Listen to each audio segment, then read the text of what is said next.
guess we'll watch Nick rototill. Good thing he doesn't want us to see his ugly face. Yeah, we're out here in the garden area. We had chickens out here a little bit during the winter, and they kept the weeds down. We got a few sprouts coming up, but we've been every 10 days or so hitting it again.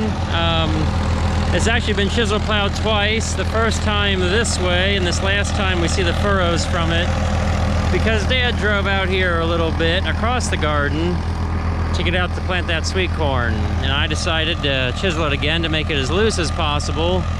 So I guess we can be super, super sinky or something. We'll see how it goes. It's definitely very fluffy out here. I guess that's the goal. We don't want it too hard packed yet. Of course, give it a rain or two and then it'll turn into a real mess. So the chickens mix the ground break up real nice because there's no weeds growing, no roots, no sod holding it together. Which I know people have been wanting more vegetable planting videos and garden prep, and there will be more. This is the first garden area. We have more garden area. It's I just happened to miss chisel plowing this a little bit, or making a video, because this got chisel plowed when that sweet corn area did, and that was with the new 1486.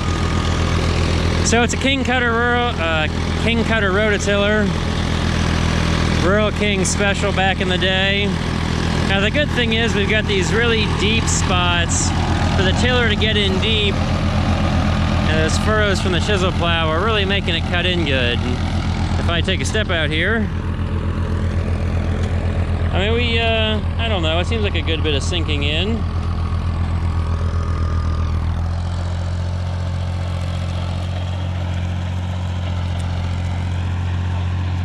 So yeah, we'll see how long, this nice fluffiness lasts until we get a rain to pound it into the ground. I guess I'll leave my footprints across here just so we can see Nick rototill.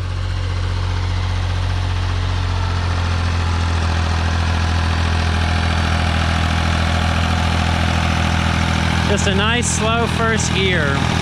Doesn't the 28 look really blue? Oh yeah, I power washed it and found a leak. I found a leak because right in front of the right axle there's just a freeze-out plug, probably from casting, and that freeze-out plug started leaking after I washed it off, or I washed all the dirt away. Yep, 7-foot King Cutter tiller, 540 PTO, and it's buried to the hill.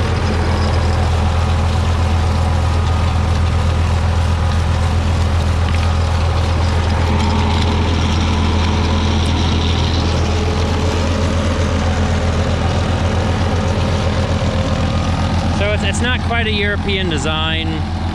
The King Cutters have a lot of blades in them. Like, they almost need a few less blades. Whereas the European, especially like the Italian ones, the blades are, let's say, taller, and there's more space between them so they can really dig deep. Like, they advertise some of them as going 8 inches. This thing's only going 8 inches because we've got the furrows from chisel plowing to sink the skids in real deep. If it wasn't, you know, for these chisel plow, we'll call them furrows, ridges, I guess, we might not be getting 8 inches deep.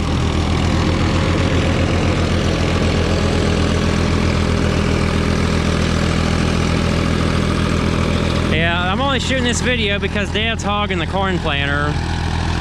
He's planting my field of corn, probably because he doesn't want to deal with like getting on and off the tractor to lay plastic and all that fun stuff.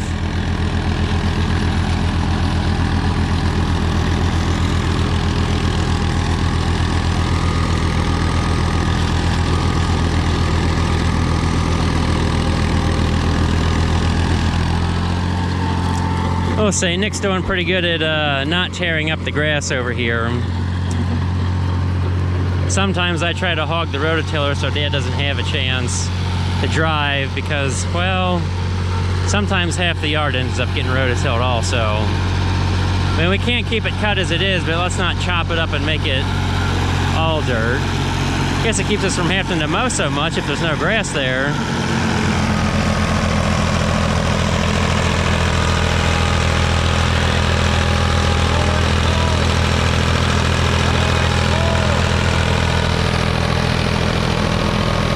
Real close. I guess there's a bit of exhaust.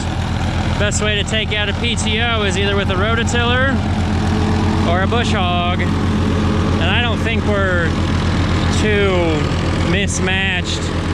And I know there's no rocks out here. It's usually the rocks and bad slip clutches that get your PTO on a tiller. Where it's probably stumps that'll get your PTO on the bush hog. So yep, we're gonna test out how well things grow on a lot of chicken manure.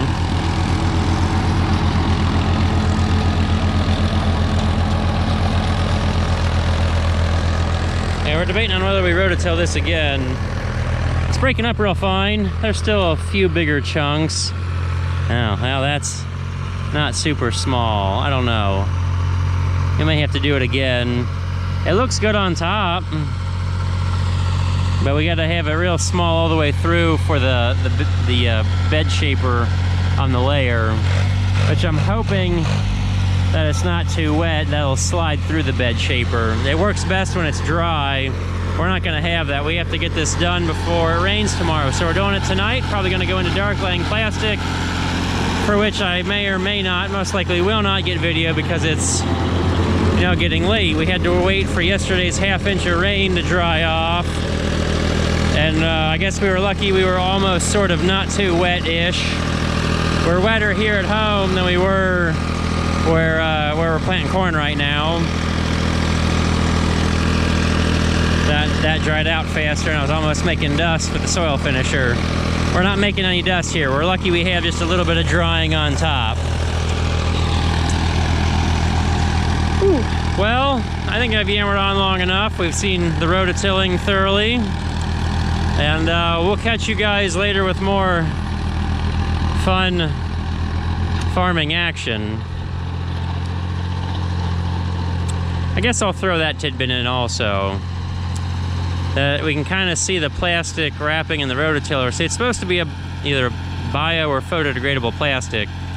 And the little bits that are left out here are what was buried underneath the edge. Under the dirt to hold the plastic down. And we went to a thicker plastic because we were having issues with it breaking down too quick on us, so we went 2 mils thicker from like 6 to 8. And apparently that makes a lot of difference for how well the buried portion breaks down. On the 6, there'd be nothing left. And on the 8, well, we still have little bits left. But it's all soy, corn, something, not animal, plant-based plastic. It'll break down eventually.